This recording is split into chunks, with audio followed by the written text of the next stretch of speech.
Hello, St. Paul's. You already know that there's a lot going on here at the cathedral. We are seeing the completion of the new building. The chancel work is beginning. We have a new outreach and music partnership with the Voices of our city, and we are restoring beloved traditions like St. George's Day celebrations. At the same time, we are still taking precautions to protect our people from the COVID virus. We are wondering when and where and whether to get the second booster. We are anxiously watching the caseloads and the emergence of new variants.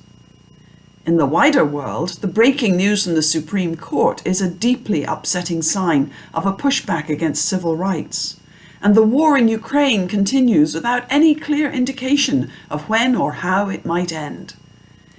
And for all the losses we have endured since the beginning of 2020, we are yet to have an opportunity to fully grieve and share our pain.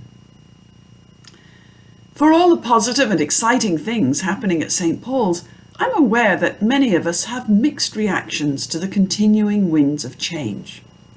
We've waited a long time for the building project to come about, and now that it's here, we may find that the reality doesn't match our expectations.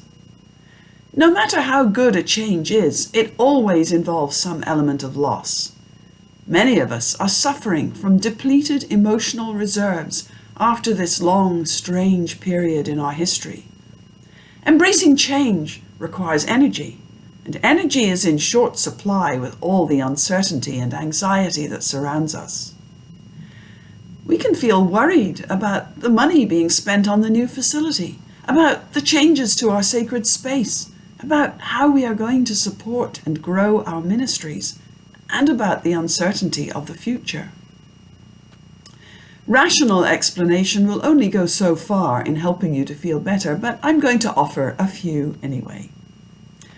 I can tell you that the remodeled chancel will be safer, roomier, brighter, and more flexible than before. I can tell you that the proceeds of our land sale will be invested to provide much the same support of our operating budget as we used to receive for the Park Chateau apartment rents. I can tell you that the maintenance fees we will pay will be covered by the rent from the commercial tenant, yet to be confirmed, in the Fifth Avenue space. I can tell you that our tenant improvements and the furnishing of our new space are coming in under budget, and that we have secured top-of-the-line, durable furnishings for bargain basement prices.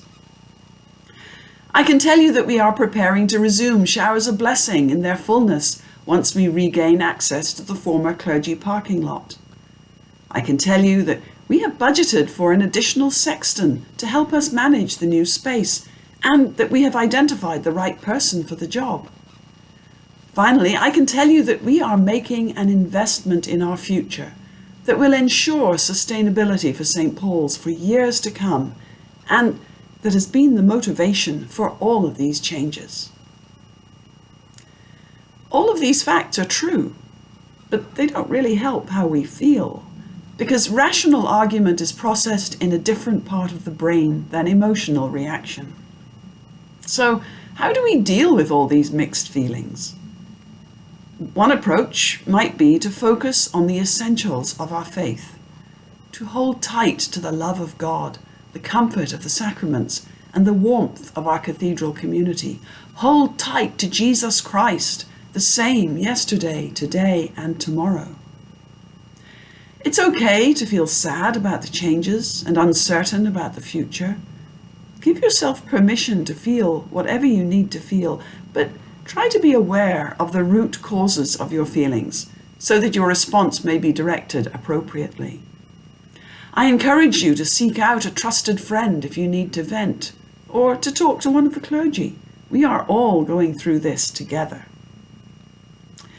Later this week, we will celebrate the feast of St. Julian of Norwich, an English woman of the 14th century who wrote about her incredible visions of God's love.